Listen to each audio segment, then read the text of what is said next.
Ladies and gentlemen, brothers and sisters, friends and neighbors, it's a pleasure to greet you this evening. We are especially pleased to have as our guest, as you know, from the program, President Lorie Patten, who is here with her husband, Dr. Shalom Goldman. President Patten comes to us from Vermont, and you will hear more about her in the introduction shortly. Let me just say that she is a dynamo. She's been involved on campus meeting administration, the president, faculty, and students throughout the day, and her energy seems unabated, so I think you're in for a real treat tonight. We are also pleased to welcome other neighbors and friends from outside Provo, outside the community here, from Salt Lake. We have faculty, administrators, and a large number of students. We especially welcome you. We're pleased that our invocation will be offered by Indra Neela Megam, who is here with her husband Neil and represents the Hindu community in Utah. As you may have glanced at the program, Dr. Patten is a scholar of history, culture, and language, especially in South Asia, in the subcontinent there. And so we thought it would be especially nice to have someone like Indra. We weren't sure if we were going to succeed. You have to know that Indra and her husband were pioneers in the Hindu community here in Utah for the first 7 or 8 years. If I understand correctly, the Sri Ganesha temple, which is in Salt Lake, or in the Salt Lake Valley, which preceded the one here in Spanish Fort of a different kind, that pioneering temple for the first 7 or 8 years was in the home of the Neela Megams. And she's known to the Hindu community as Auntie Indra. It's a real pleasure to have her. She'll be offering the invocation. Following that, we'll have welcoming remarks from our president, who, I hope you realize this, students, you understand how busy President Worthen is, but he's committed to this concept of world interfaith harmony and is here to express himself on that issue. Following President Worthen, we'll have Sierra Galbraith offer the introduction. And Sierra, if you note from the program, is one of the students in the Global Women's Studies program on campus. Students, if you haven't heard about it, this is a vibrant program. There's a minor offered in Global Women's Studies, and they have been a co-sponsor, and they had a lovely event with President Patten this afternoon. And finally, before I sit down, I want to mention, if you look on the back of the program, my dear friends, you'll notice the little yellow dot there. That's the BYU Interfaith Club. So especially if you're excited and motivated by tonight's lecture, but haven't yet joined the BYU Interfaith Club, they're a viable entity, and today they're celebrating their 2nd anniversary. So please look to them. You can find them on social media, and several of their wonderful representatives were there greeting you and handing out programs. So, without further ado, we'll go to the invocation and proceed in that order all the way down to the delight of the evening, Dr. Patten. I'm going to recite a very few verses in Sanskrit, and I will repeat the English translation. And I ask forgiveness of Sanskrit scholars here. I've lived too long in this country and my pronunciation may not be authentic. These are poems from the Rig Veda and the Upanishads which follow, which are depending on which scholar you talk to, are either 5 or 10,000 years old. Just a short time span. Om Bhurbhuvasva Tat Saviturvarenyam Bhargo Devasya Dhimahi Dhiyo Yo Na Prachodayat Asato Ma Satgamaya Tamaso Ma Jyotirgamaya Mrityor Mam Amritangamaya Shanti Shanti Shanti Sahanavavatu Sahanau Bhunaktu Sahaviryam Karavavahai Tejasvinavaditam Astu Ma Vidvishavahai Shanti Shanti Shanti Sarve Bhavantu Sukhina Sarve Shantu Niramaya Sarve Bhadrani Pashyantu Ma Kaschid Dukkha Bhag Bhavet Shanti Shanti Shanti. That which is eternal, the time, space, earth, and all creation, that glory, that splendorous brilliance of the sun, may we contemplate on that light, the Creator, may Thee inspire our minds. Lead me from the world that is unreal and full of confusion to from all that unreality, lead me to that which is truth, that which is reality.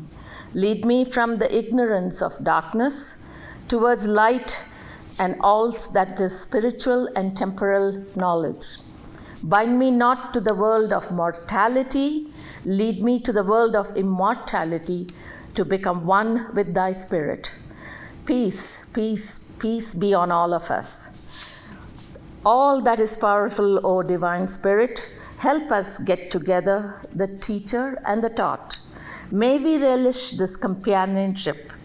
Thus may we achieve the concentration and the strength to achieve that brilliance of knowledge, the spiritual awareness. May we step beyond the mire of hostility and misleading argument. May we progress in peace to that which is the truth. May happiness pervade. May all be free of illness and suffering. May we realize all that is good and auspicious. May we live in peace. O that eternal Spirit who is the sustainer of faith, you who art called by many names by many people, and lead us through many paths. Bless us this day. Bless us so that we may enjoy the teaching and the thoughts being shared today. Bless us so that we may enjoy the company of learned ones who have kindly come to be with us and share their time with us. Bless us on this good and auspicious day. May there be peace, Shanti.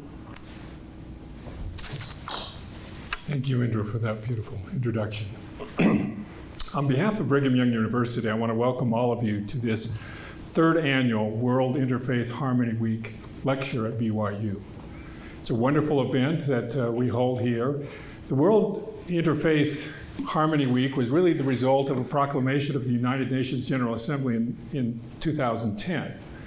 It recognized two facts that I think are probably beyond dispute. Number one is the critical role that religion plays in the lives of most people on this planet. And then number two, the reality that that same passion that guides their lives so much, and disagreements about this, is the cause of enormous conflict throughout history and currently. Thus, a need not only to have discussions, but discussions about harmony and how you bring interfaith harmony together.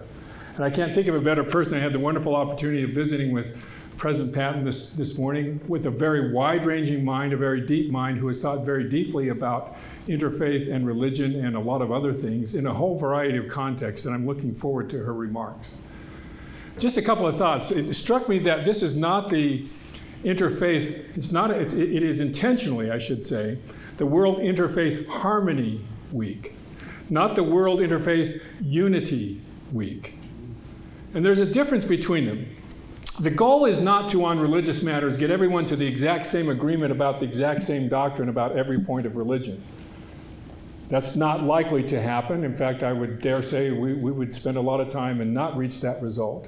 Moreover, in the world in which we currently live, I don't think that is the best result. And I liken it in music when we talk about the difference between singing in unison and singing in harmony. There is a reason there's great power of singing in unison where everyone's exactly on the same pitch and the same note at the same time, and there's great power in having that happen. But when it is in harmony, it is deeper, it is richer, it is more textured, and in many instances, I'm not a music expert for me, but at least more moving and more deep. And I think that's really critical, that we say what we're here to celebrate is interfaith, and what we want to achieve is interfaith harmony, not interfaith unity. That requires that we understand one another more deeply than we currently do. And so I'll just close with this observation, which will be a reminder for many of you, maybe new for some of you. And that is Christor Stendhal's Rules for Religious Understanding. Stendhal was the dean of the Harvard Divinity School, the Lutheran Bishop of Stockholm, and he had 3 rules for religious understanding. I won't get them exactly right, but they're somewhat like this. Rule number 1, when trying to understand a religion, ask the adherents or admirers for information, not the critics or the enemies. Rule number 2, when comparing your religion to another, don't compare your best points against their worst points. Compare best with best. And 3, and most important, I think, for us, is he said, leave room for holy envy. And by holy envy, he meant that you would have such a deep appreciation for some aspects of the faith that you are studying, another faith, that you so admired that you internally sort of wished that there was a little bit more of that in your faith. And so as we're here tonight, I would just urge you all to be better prepared and to, in fact, hear and experience the texture, the richness, the harmony that can come through interfaith studies. And I hope each of you has at least a twinge of holy envy during this lecture. Thank you very much for being here.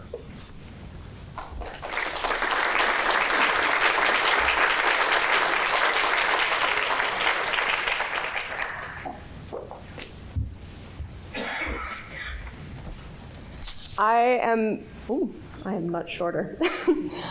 I am so pleased to be able to introduce President Lorie Patten to you this evening. If you have at all had a chance to look at your little flyer that talks about what we're going to be discussing this evening, you can see that her bio is written on it. And although she has a whole bunch of amazing accomplishments, one of which is being the first woman president of Middlebury College, I kind of want to do a little bit of a different introduction about the President Lorie Patten that I got to meet earlier today. So I was able to attend a more intimate gathering than this that was put on by Global Women's Studies, where I got to eat some cookies, have some tea, and just chat a little bit. A lot of the students arrived much earlier than President Patten did, and so we were just sitting in the circle hanging out. And the first thing that happened when she came into the room was that she asked us to move closer. She asked us to move the circle in so that she could be closer to us. And it was no surprise that later on, right after we got settled, we went around another circle and she asked about our interests and our names and just who we were.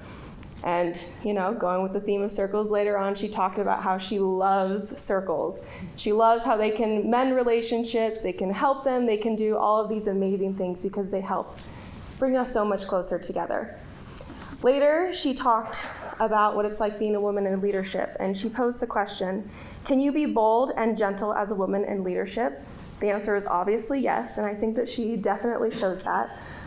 But the more important question was, can you be bold and gentle and visible in a position of leadership as a woman? And she didn't bring this up because she wanted to boast about her accomplishments and all the great things that she has done, even though she should. But she did it because she knew that we were interested in it, and she wanted to help us figure out where we stood when it came to being women in leadership positions. When I met with Dr. Underwood before all of this fun stuff today, there was one thing that kept coming back to me that he said, and that was, when you hear her speak, it's like poetry. And after feeling the warmth and the love that she just demonstrates whenever she walks into a room, and hearing about her accomplishments and the work that she has done to help marginalized groups and her university and us by being here and speaking with us tonight, I can say that she does so with such a poetic nature every single time. I'm grateful to have been able to witness this earlier today, and I'm even more grateful that I get to do it tonight and with a whole bunch of other people. And so I would just ask if you would join me in welcoming President Lorie Patten tonight.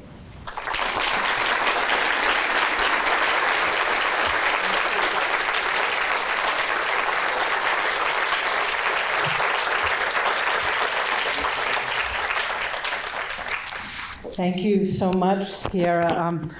I'm subbing in for the Lorie Patten that was described in the previous descriptions. Seriously, I'm so moved and honored to be here on so many different levels. I want to thank you all for being here tonight. And I also want to congratulate BYU and the community members for this Interfaith Harmony Week and for such a wonderful lecture series. I want to thank particularly Grant Underwood and his wife Sherry and all of the colleagues and students that I met today for hosting me, and President Kevin Worthen and his wife Peggy for creating such a hospitable atmosphere. This is vacation for me, and I'm loving every minute of it, so thank you. I also don't have a PowerPoint, as I say, because I want my points to be powerful. So if you can settle in, if we can be with each other, close your eyes if you'd like to listen.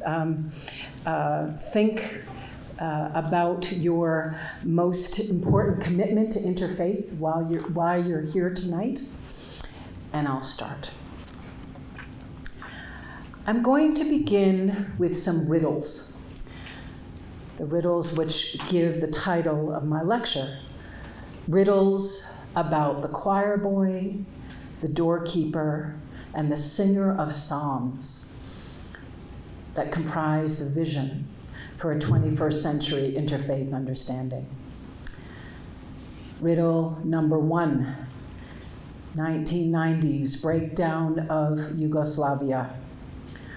What is a Muslim teenager in the middle of the Bosnian conflict doing, regularly singing, as a choir boy in a Catholic monastery in a neighboring town? First riddle. Second riddle, Jerusalem, early 2000s, after the Second Intifada. Why is the holder of the keys to the Church of the Holy Sepulchre, one of the holiest sites in all of Christianity, a Muslim? And why has that doorkeeper been a Muslim for centuries? Third riddle, 2001, New York City. How does a Jewish woman singing psalms in Hebrew on a rickety metal chair in the middle of the street help an entire nation grieve? What's a Muslim in the middle of a war doing singing in a Catholic monastery? What's a Muslim keeping the keys to the Church of the Holy Sepulchre for centuries? And what's a Jewish woman sitting in the middle of the street singing psalms, helping a nation grieve? I come to you with these riddles at a time different even than 10 years ago, when interfaith studies was a focus. It was an interest, it was an excitement. But now it is a field with several master's programs, one PhD program, and others on the way. And many people working in this new field of interfaith studies say that the stakes are high in answering compelling, critical questions about the role of communities, religious communities. What is the relationship between the particularity of those communities and the common life we share as Americans and increasingly as global citizens? Will our religious communities be able to withstand and conquer prejudice? Will their contributions to our secular lives be recognized? And when America describes itself religiously, might it continue the shift that it has been making from a primarily Christian nation to what has been described as a Judeo-Christian nation, to a nation that includes many more religious groups than Christians and Jews. Most importantly for me, as a mythologist and historian of religion interested in interfaith relations, if that shift happens where we become genuinely plural, not just diverse, but plural, how will we know it is happening and what things will actually change? I want to argue in this lecture that we will know when that shift has occurred and a vision for interfaith coexistence can begin to be built when we have foundational stories. We might even call them myths that are part of our common cultural practice. In addition to the crucial question of policy and law, I think it's important to consider the hard cultural work that is necessary in order to move beyond diversity to pluralism. If we pay attention to these artists and storytellers, then we will see what kinds of cultural boundary crossings become allowable and what stories become tellable over time. And tonight I want to share many stories with you to try and describe the myths, the foundational narratives, where diversity is no longer simply a demographic fact, but pluralism becomes a hard-won achievement. My first point, pluralism needs myths.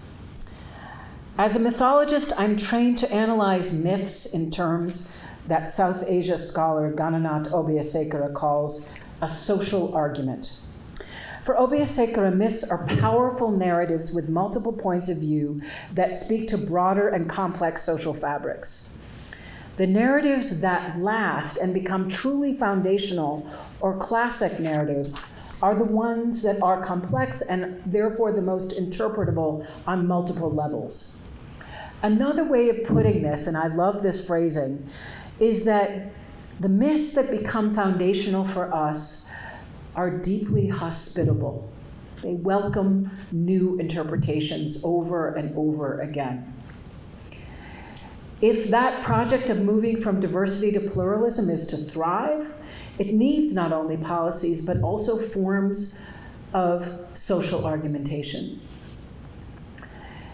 Myths also need pluralism in order to survive. As one of my teachers, Wendy Doniger, puts in her first work about interpreting mythology, the pluralism of India may also provide a model for the pluralism of the scholar of religion. If one can ask, as many early Hindus have done, and throughout Hindu history, many different good questions about any single myth, and one can answer those questions in a variety of good ways, it makes sense to try several different approaches. And in looking at this dynamic of why pluralism needs myths, we might take an obvious example from the person who was here last year and my dear colleague and friend with whom I work on many interfaith workshops, Ibu Patel. He shares the myth in one of his recent works about the 4 chaplains. This narrative is a natural, dynamic, dramatic, inspiring story in which 2 Protestant pastors, a Catholic priest, and a Jewish rabbi gave up their life jackets to scared soldiers on the sinking USS Dorchester, a US naval vessel that had been hit by a torpedo from a German U-boat. After saving the lives of these soldiers, the chaplains then joined arms and jumped to their deaths in the roiling ocean, each with the prayers of their own religions on their lips.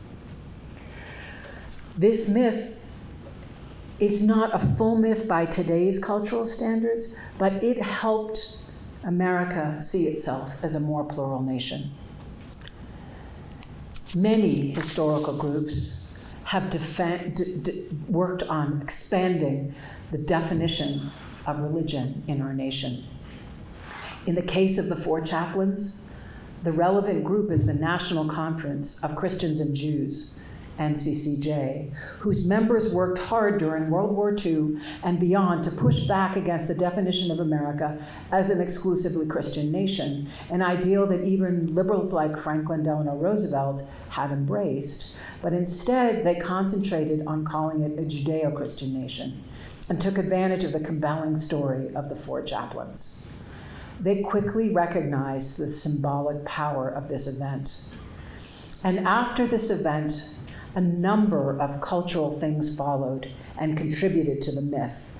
Articles, tributes, essays, postage stamps, sermons, a Warner Brothers film, as well as a chapel to the four chaplains, their name capitalized to honor their heroic status.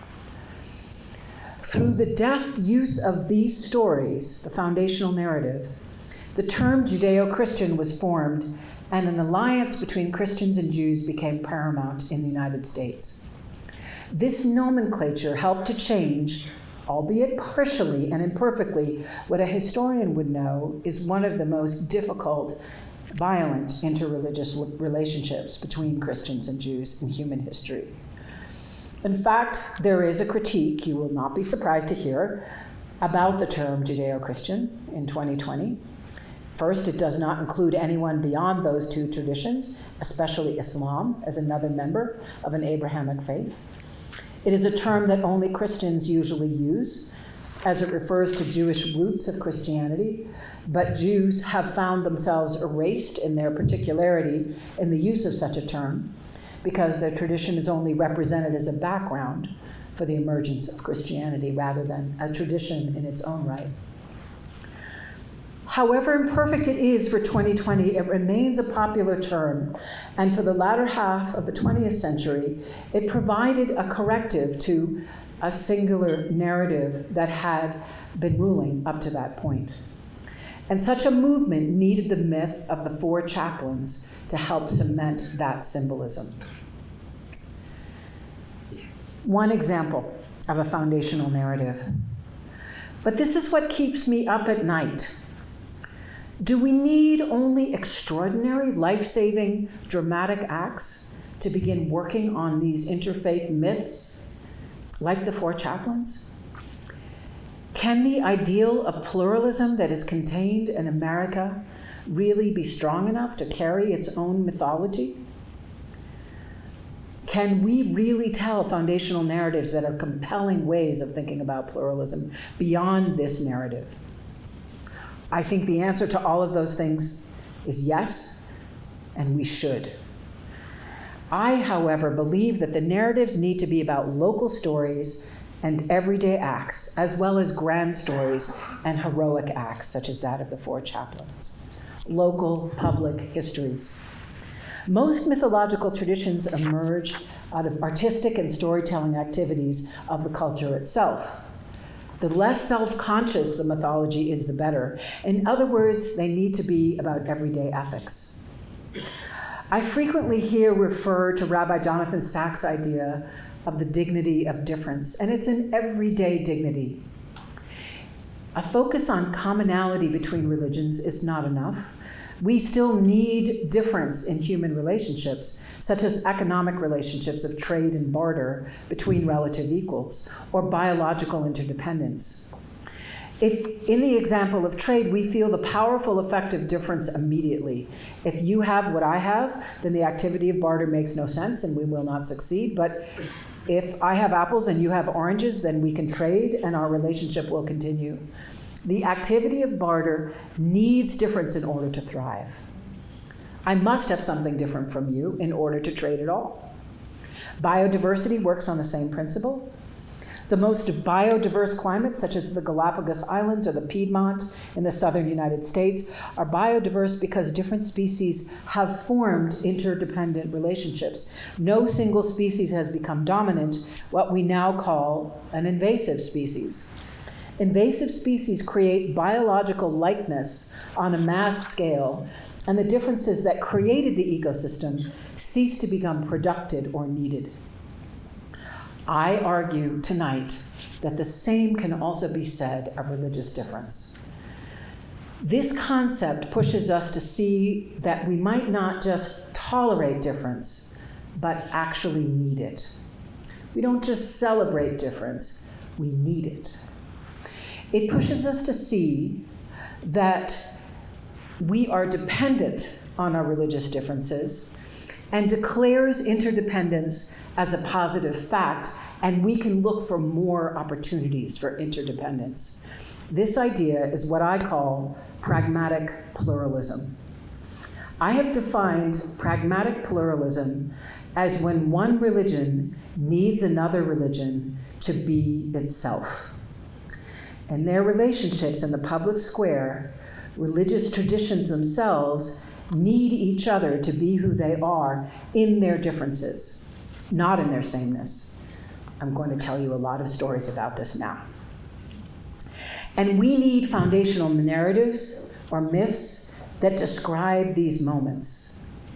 I have been collecting these narratives of long-term interreligious interdependence in Atlanta, in Durham, North Carolina, in Vermont, in Pune, India, in Mumbai, India, in Kolkata. And I have been transformed myself by learning of these kinds of relationships. These narratives never fail to move me and the groups that hear them, because they are markedly different from your run-of-the-mill story of interreligious collaboration. It is wonderful and important, and we should never forget to collaborate on a Sunday around making sandwiches for our homeless communities. That is essential. But I'm talking about a deeper form of interdependence that is even more important for our survival. These are the narratives that are the building blocks of mythic traditions for interreligious collaboration. They are not master narratives in the sense that philosopher Jean-François Lyotard uses the term, but they are, as I mentioned earlier, hospitable narratives, ones that allow interreligious actors to imagine differently and continue to act. They are about everyday ethical acts that show and nurture interdependence. Before I begin to tell you some stories, I'm now going to ask, and I hope you ask every day, what makes an effective myth? I see 4 elements to an effective myth, a story that stays with us over generations. First, myths invoke a wider sense of a we-ness. Second, myths have compelling poetic imagery. Third, myths depict ethical actions to be reflected on and interpreted in a multiple number of ways. And fourth, myths portray compelling moments of identity formation. Let me begin with the first, the wider sense of a we. Diana Eck writes about this wider sense of we in her own transformation in Imagining America. What began with Christian churches amongst the maples in New England has expanded to the sacred mountains and homelands of Native peoples, the Peace Pagoda in Massachusetts, the mosque in the cornfields outside Toledo, Hindu temples atop the hills of Pittsburgh and Chicago, the old and new Buddhist temples of Minneapolis. She has reimagined the landscape of America and started to call it home. That wider sense of we cannot simply be added on. Oh yeah, I meant to include you too. No, but fully understood as part of a cultural imaginary of our time. And these stories should not all be positive, whitewashing the struggle of what it took to build each moment of religious inclusion. They should be inclusive of what it took each community to be part of the landscape. And I know that's powerful for the LDS community here. The second, that narratives, mythic narratives, should have compelling poetics. Seems straightforward enough. Many scholars have argued that myths should have poetic force. Juxtapositions and images that startle us into further thought. The Four Chaplains is a story that has that power because we want to know what they were thinking, how they came to be united in that space for that instant, how they came to lock arms and go to their deaths.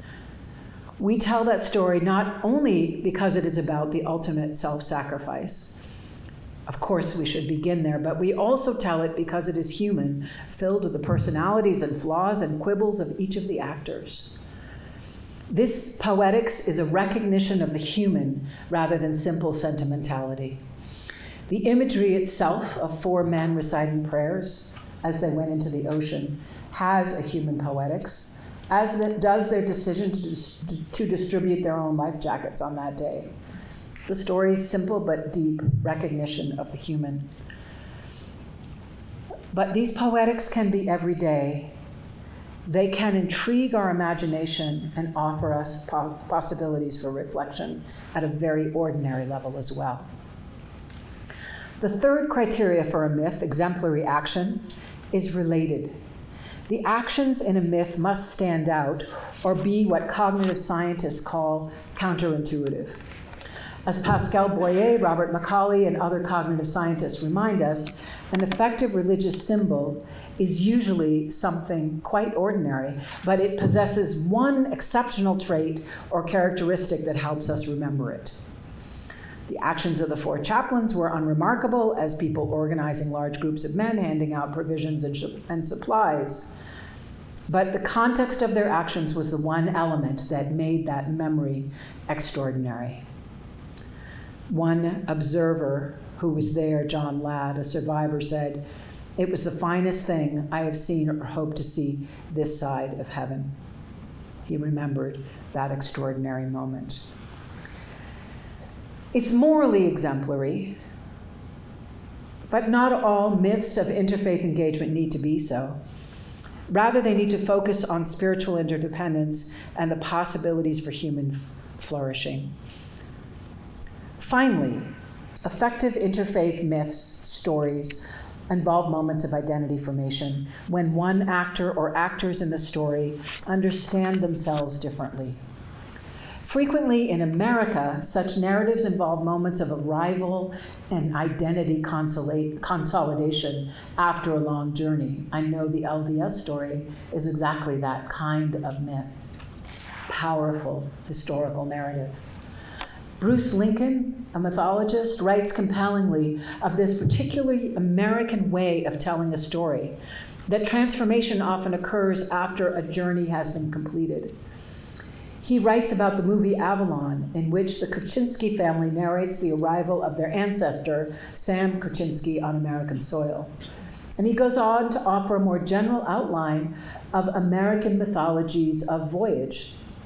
It involves a transformational journey, a discovery of land, and an encounter with previous inhabitants of the land. After their journeys, American citizens, for good and bad, know the world differently, and they know something about themselves that they would not have known without that journey. That's identity consolidation. I think it also might be helpful here to think about what might be an ineffective narrative, a myth that doesn't work. First, we can argue that mere statements of facts and figures will not change the American narrative to make it more religiously inclusive. The mere fact of Turkish Muslims who helped rebuild Dayton, Ohio, will not stir the American imagination into telling a different story, even though we have to tell that fact. Nor will the fact of 15,000 doctors now healing people in rural and urban America who hail from South Asian and Middle Eastern countries. An important fact, but the fact alone won't move us. But what will make a difference is the combination of these facts plus effective stories about these facts, compelling narratives about struggle and triumph. Those stories can become a familiar landscape of we, a familiar landscape of community. Second, stories which involve mental shortcuts don't help in expanding American identity or even global identity. They may be very effective in consolidating particular ideas about identity, but they will not genuinely take root in the long run in a deeply plural society. Amos Tversky writes about the idea of mental maps of the world that create a confirmation bias, which involves several elements: the use of stereotypes, the making of judgments based only on the information available, the priming of the brain to think of further examples only like the initial examples that are given, the active seeking of information that confirm current mental maps, and the automatic search for causality. otherwise known as the internet, in which an easy explanation is offered for particular phenomena, even when none exist. There are many examples of this kind of mental shortcut in our political rhetoric, in our online life. But stronger narratives, deeply mythic narratives, are ones where the opposite occurs. They explode stereotypes, they invite reflection, not judgment. They engage the reader in both confirming and disconfirming examples, and they do not give an automatic cause and effect answer. There may be retellings of myths that are adequate, and even more adequate, to 21st century times. The story of the four chaplains is a deeply 20th century story, and I want to tell those stories to include indigenous peoples, Muslims, Sikhs, Hindus, Jews, many other religious minorities. A myth is not a perfect narrative. It is a reinterpretable one. So, let's start telling stories.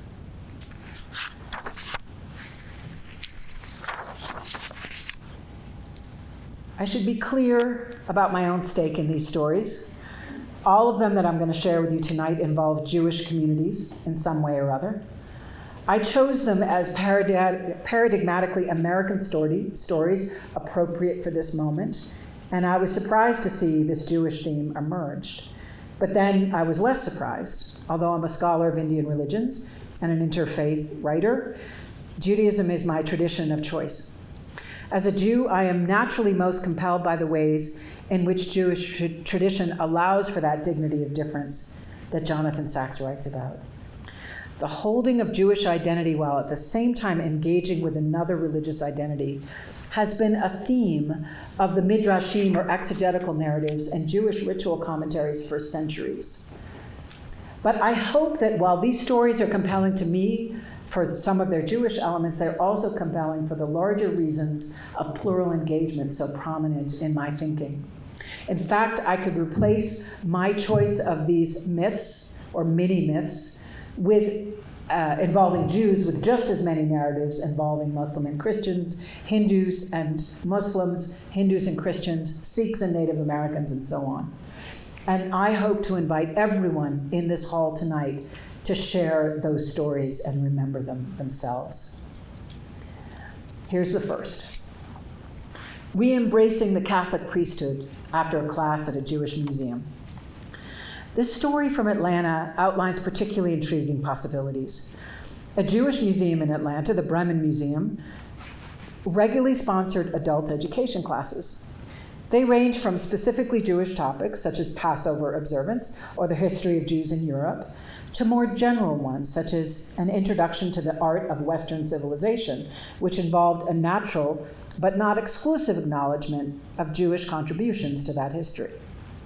One woman from a large Atlanta synagogue, Jessica Sandler, was going through a midlife transition, and she decided one of the things she could do was use her art historical background to teach the introduction to the art of Western civilization. She dusted off an earlier class that she taught and began the lectures.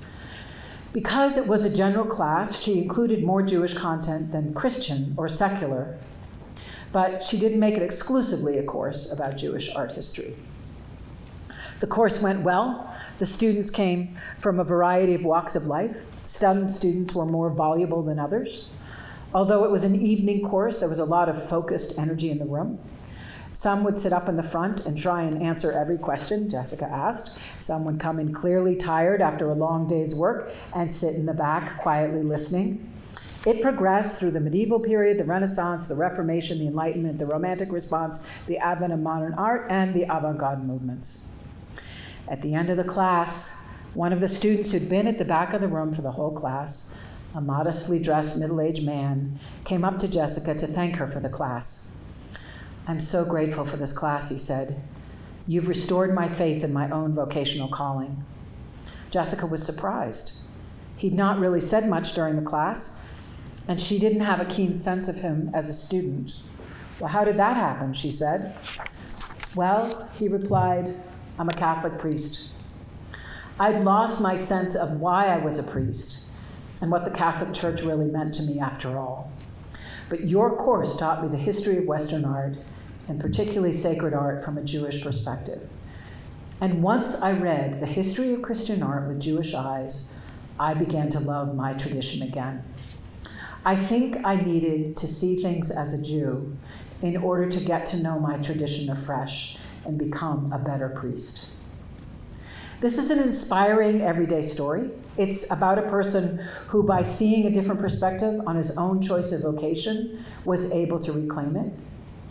It is also about a Catholic understanding of a Jewish perspective. For the priest, returning to a place where none of the traditional Catholic factors were at play actually freed him to re-embrace what mattered in his own faith. He said, I'm going to continue reading in Jewish tradition to remain a better Catholic. The fact that Jessica did not even know that this change was occurring in the mind and heart of her student makes it, I think, even more compelling as a myth.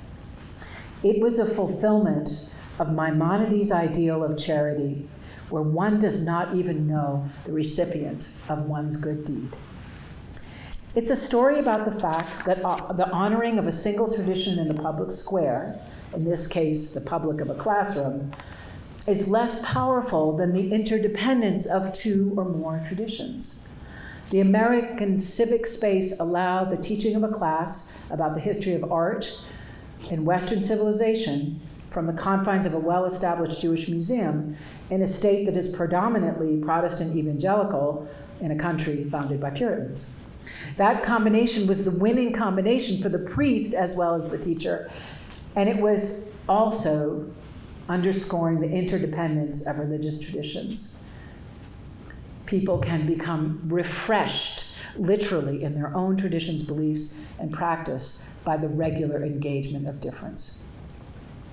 The second narrative is, of course, the answer to my third riddle, the singing of psalms on September 11th. The encouragement to harmonize, as President Worthen said, or become interdependent, can emerge in extreme as well as not so extreme situations. The American tragedy of 9/11 gives us an important story to reflect on. One day, not long after 9/11, the recovery of the remains of those killed in the tragedy had reached a particular stage.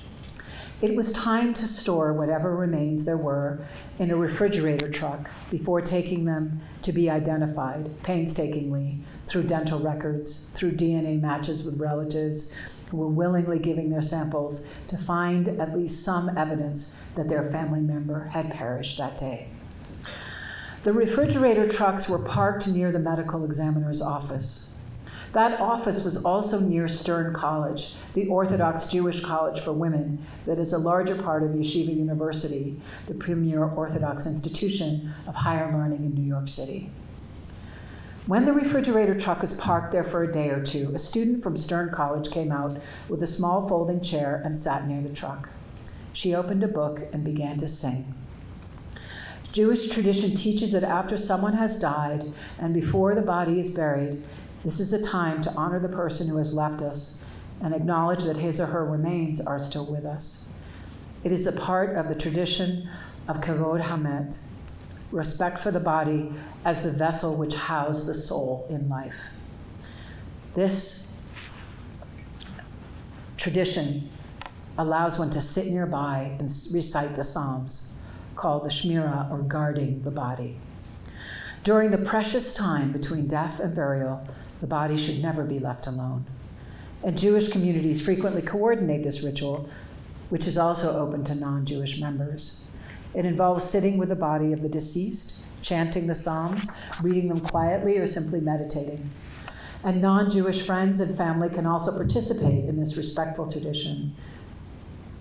So the women of Stern College knew that the refrigerator truck with the remains of the victims might well contain Jewish remains, even a single Jewish fingernail, someone said.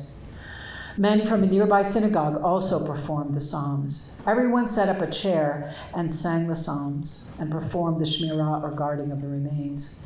And then people started to gather. They were not Jewish people. They were secular people. They were Buddhist people. They were Muslim people. The women from Stern College did this for entirely Jewish reasons. As one of the participants put it, they felt joy when the pleas for the guardians came in, the reciters. This is something I can do, one participant, Ms. Kaplan, said, and it's surreal. You absolutely feel the souls that are there, and you feel them feeling better. But the mourners all around the city needed their ritual as well. They needed to guard the remains too, and saw meaning and purpose and an outlet for their grief and shock in that intensely Jewish ritual, performed by an intensely Jewishly committed group of women. In other words, the others gathered around needed Judaism to be itself. They didn't want a secular version of the ritual.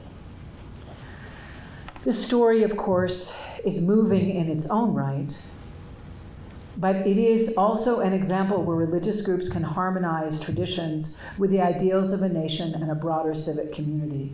It didn't mean giving up Jewish identity. It meant being engaged with it more fully in the service of the greater good. In that moment and space of New York City, there was an active working through of the harmony that helped connect Jewish ideals with the ideals of the nation and the greater civic good. One rabbi calls this ritual the loving watching of the corpse, a deeply human act, and is also one of the most truest and sublime acts because, again, there can never be reciprocity. American culture understood that day. My third narrative is about the fact that religious interdependence or pragmatic pluralism does not include necessarily being affectionate and warm and fuzzy. I mentioned earlier that a new understanding of a we needs to be incorporated into our narratives, but that's a very hard thing to do with an increasing focus on multicultural identity when people in communities understand themselves as vulnerable and can be adverse to being included falsely. It's sometimes the extreme of this is what my colleague calls the Olympics of oppression. It's a very, very hard question to answer at this day and age. But the we doesn't have to include a warm, fuzzy feeling, and sometimes it's better if it doesn't. Let me tell you the story of an interfaith conference in Spartanburg, Greenville, South Carolina. The purpose of this conference was to tell the history of the minority religious communities in Spartanburg and Greenville, South Carolina. And as the conference wound up, both Jewish and Muslim representatives approached me and said, "We're too small to have only a kosher outfit or only a halal outfit. So we collaborate instead on both kosher and halal food. It's a tradition in South Carolina now, and we love telling that story." So there's many ways in which that small South Carolina state narrative breaks stereotypes. The first is that South Carolina itself is a place of backward, narrow-minded Southerners. Instead, the pride of the state and of the city was interfaith collaboration going back decades. The second stereotype it breaks is that Jews and Muslims don't get along, no matter where they are. It answers the question, in what ways will minority religious communities themselves change as they plant themselves on American soil? Can they relate in an ongoing way, positively and interdependently with each other? And as they narrated it, both Jewish and Muslim communities needed each other to be themselves in order to create the most affordable food preparation in their city, according to their own religious laws. Do Muslims and Jews in South Carolina agree on what should be done in Israel-Palestine? Absolutely not. But they can and do create long-term partnerships on eating. Another story of this kind was told to me by my now deceased father-in-law. As he narrated it, in one small town in upstate New York, relationships between Orthodox and Reform Jews were very bad. One day, the Orthodox synagogue burned down.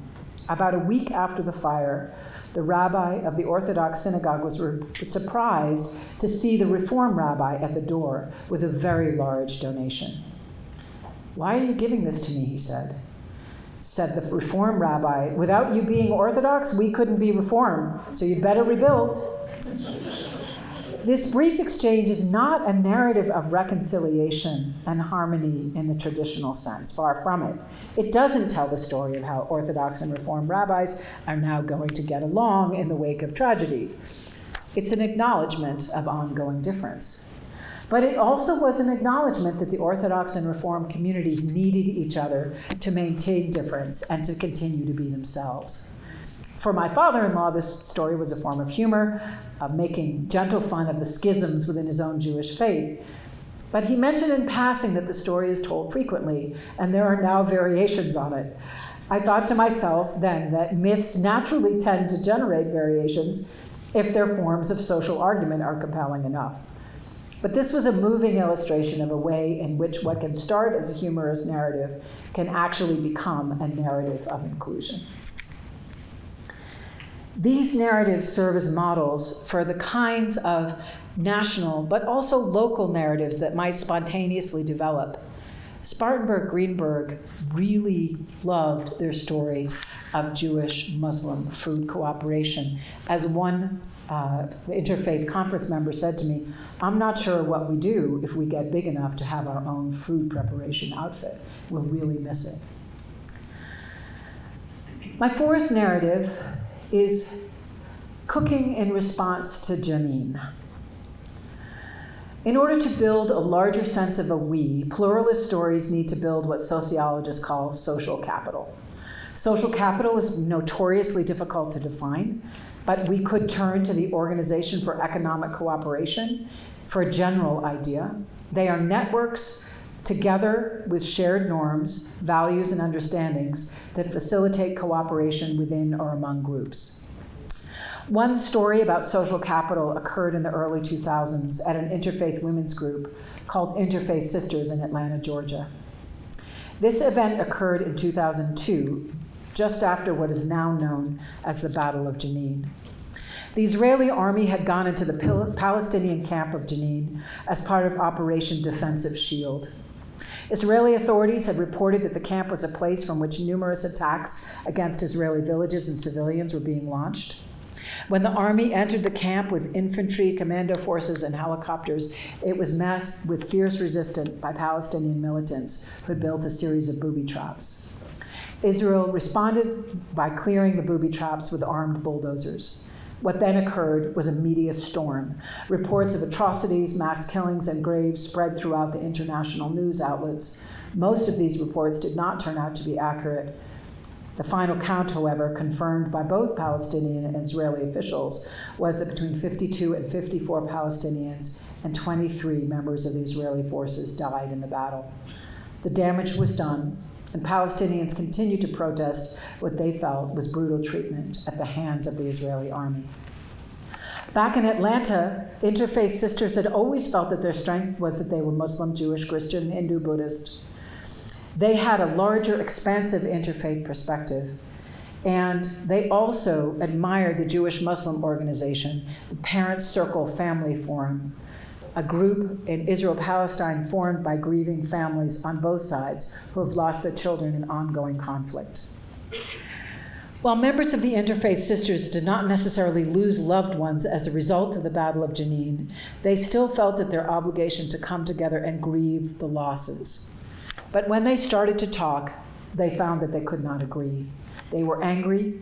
The Jewish women felt that they had to defend Israel against false reports, and the Palestinian women felt they had to have solidarity with the Palestinians subjected to violence. This was a new situation for this long-standing interfaith group who had gathered a great deal of respect in Atlanta. They weren't sure what to do next. They kept arguing. But their solution was not to disband. It was not even to take a break. Rather, it was to continue to meet, but not to talk. When they couldn't talk, they stopped. But they kept meeting, and they decided to cook each other food. They stayed together by cooking together and being silent. They found a way to continue the relationship and to maintain social capital. and they became briefly known as the Cooking Interfaith Sisters of Atlanta, and began to see food preparation and sharing as a way of maintaining relationships when the only possible mode between groups was silence. As one member of the group put it, now it's least cooking silence and not hostile silence. Those women decided to make a conscious attempt to avoid mental shortcuts. They did the opposite and built social capital. My final narrative is about finding a place to pray before dance class. It illustrates a final principle of pragmatic pluralism, that it's not just creating social capital, but making it last over generations. Dialogue, cooperative ecumenical festivities, Thanksgiving rituals, all of these are important moments in any interfaith work, but they must be based on something more than episodic engagement. Of course, the most dramatic myths emerge after disaster, like 9/11, the 4 chaplains, or the group of Jews in Victoria, Texas, who gave Muslims the keys to their synagogue after their mosque was borne down. This example highlights what political scientist Ashutosh Varshney also emphasizes, that ongoing social relations between civic leaders actually leads to a reduction in intercommunal violence when communities are threatened by disruptive events. In his study of communal peace and violence in several cities in India, Varshney looked at what community structures were present in cities where rioting broke out after a violent episode in a long-standing Hindu-Muslim controversy. And he also looked at the cities where rioting did not break out and remained peaceful. And what accounted for the difference? The difference, he said, was clear and straightforward. Civic leaders, people who served on education boards, on water boards, on electricity boards, they called each other, reported on actual events, and quashed rumors that could lead to group violence. And this is exactly what happened in Victoria. Dr. Shahid Hashmi was delighted but not surprised to find that his friend and colleague, Dr. Gary Bramfin, came to his house. They were doctors together and they knew each other as fellow surgeons. Their secular friendship had the added effect of bringing the Muslim and Jewish communities together. The less dramatic example might be the story of the synagogue in Riverdale, New York, which allowed a Muslim girl to pray after school. Dinar Puspita was a Muslim Indonesian exchange student in an increasingly Orthodox Jewish neighborhood, and her school was 15 blocks from the Riverdale Muslim Center. She would not be able to get there and back to her class for her theater and dance rehearsals, nor was she able to pray at the school itself. So her host, Naomi Erickson, asked if the local Jewish center could give her a space. And the rabbi was happy to comply by showing her a few empty rooms in the Jewish community center where she might be able to perform her afternoon prayers. Dinar decided to pray along a long hallway with memorial plaques honoring the families of Jewish members and donors. The New York Times got really excited about this. It was an ordinary event. And Rabbi Rosenblatt, who gave the space, said, "I never understood what the big deal was. Somebody's child from halfway around the world needs a place to worship."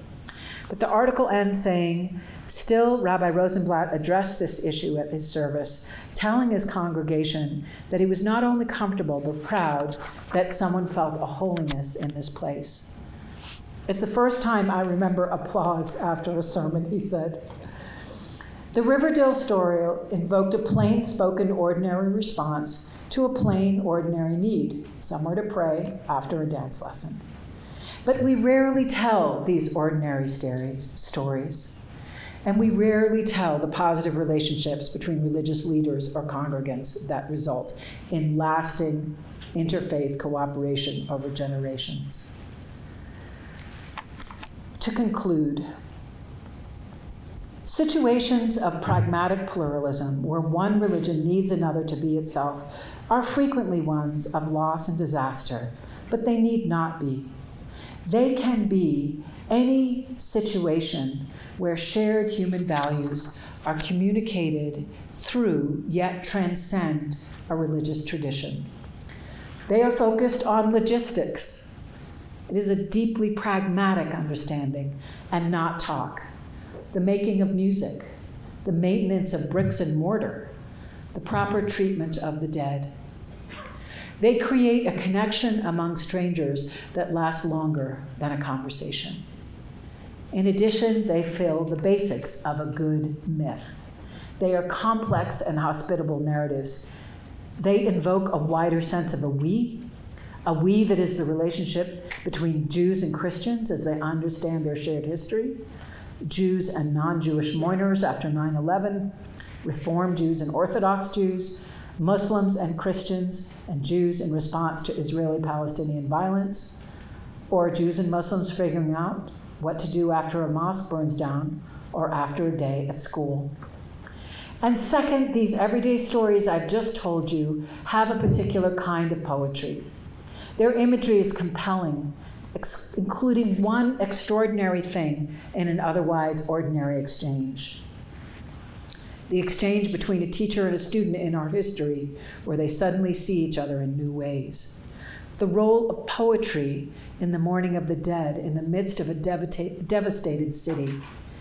It could be the first and perhaps only encounter between two rabbis who deeply dislike each other, but will help nonetheless. It could be in the poetics of a silently shared meal in the midst of outside trouble. Or it could be the rabbi who helps a young woman in a strange country to help her feel at home. And they also have a distinct ethics, paradigmatic actions, what should be reflected on. Not everyone would agree that a Catholic priest should take a class from a Jewish teacher on Western art. Not all would agree that the Shmirah rules should be bent for the civic good after 9/11. But the fact that they were made people sit up and notice. Not all would agree that the Reform rabbi should have engaged the Orthodox congregation to thrive in the same town, given how small the population was. Not all would agree that the women in Atlanta should have kept meeting with each other, given the violence of Jenin. But the fact that they did allowed a new form of reflection on interfaith engagement to emerge. Finally, these stories, we might call them proto-myths, also contain key moments of identity formation. A priest returns to his calling to be renewed. A teacher understands herself as more effective than she ever knew. Young women who did not know what to do after 9/11 suddenly found themselves providing a crucial role for an entire city. Two rabbis acknowledged that their congregational identities depended on each other against all odds. And women interfaith participants in Atlanta came to understand themselves as interfaith leaders by virtue of their perseverance and creativity in maintaining their social network. A Jewish congregation tests its own identity with the limits for hospitality to Muslims and becomes pleased with the results. These stories take place in typical American places: Atlanta, New York, Victoria, Riverdale. They are urban and rural places, small and large cities. But even at the most superficial level, they celebrate some possibility of long-term generosity across difference. I think these stories just might be the beginning of a new narrative. They are answer to a question: can we actually tell new stories? They are an answer to one interfaith activist's admonition that it's the new story you tell about America that counts. Like the best myths, they are both complex resources for ongoing reflection and complex calls to ethical action. Let's see if we can give each other courses on a common topic for a very long time. Let's see if we can make our own mourning rituals also rituals of hospitality, welcoming others to mourn our dead and others with us. Let's see if we can think long-term about what we share with the members of our own religious tradition that we dislike the most and find a way to reach out to them. Let's see if we can think creatively about remaining in relationship, even in silence. And let's see how we can share and care for each other's buildings. Let me return then to the riddles I began with. You can answer them now in turn with me with the wisdom of pragmatic pluralism, when one religion needs another to be itself. 1990s Yugoslavia. What is a Muslim teenager regularly crossing dangerous territory to sing every week in a Catholic monastery choir? Why is he there? Not to convert, the Muslim choir boy told the choir master, not to become a monk. I simply am a better Muslim when I sing in your choir. I simply am a better Muslim when I sing in your choir. He needed Christianity to be in his own faith. Second riddle, early 2000s Jerusalem, after the Second Intifada. What is the doorkeeper of the Church of the Holy Sepulchre doing as a Muslim holding a key he has held in his family for centuries? He said, because every Christian community knows that if a single Christian community held that key, there would be rivalry and animosity and territorialism between Christian groups. My Christian friends said, we need an outsider to help us manage our holy site. Christians needed that Muslim to be their most Christian selves. And I did give you the answer to the third riddle of the Jewish woman in the rickety chair in 2001. Everyone needed her to be Jewish in order to begin healing as a nation. They wanted to sing by the deceased too. So I'll leave you with questions. Might we look for ways to develop the everyday interreligious ethics that these stories depict? Might we learn about such ethics from chanting the Psalms after disasters, but taking that lesson and planting the seed elsewhere? We can create interdependence in art museums and in kitchens because theologians and political scientists and everyday people teach us that these very ordinary but new moments of exchange are in fact modes that will prevent violence in the future. They tell a story about a new and old American kind of creativity, which does not involve the single person, but the tiny ways in which groups change relationships. We change as we become interdependent in long-term ways, by protecting each other's buildings, providing spaces to pray, mourning each other's dead, and feeding each other for the future. Thank you.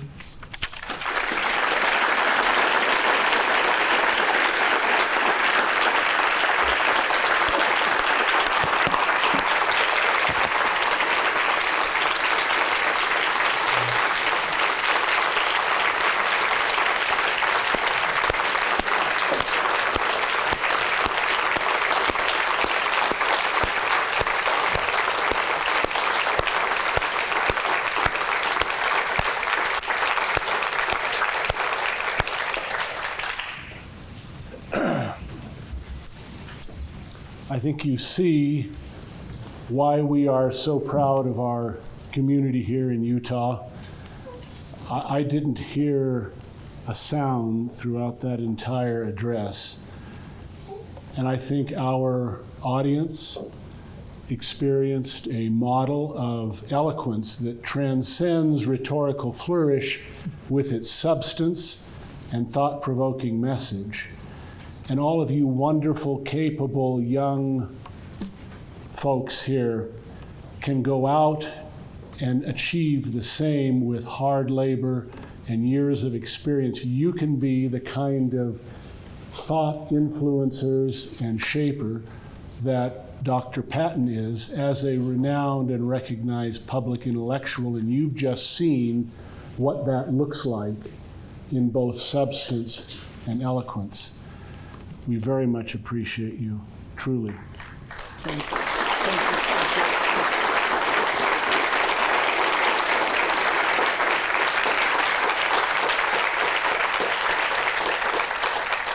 And our good president has a recognition to make. Yep. We'd like to present this to you, Dr. Patten, as a reminder of your experience here at BYU and everything you've done.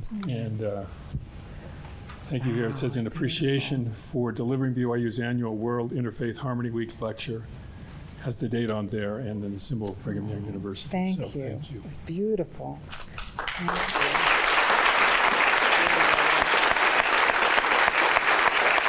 Is this a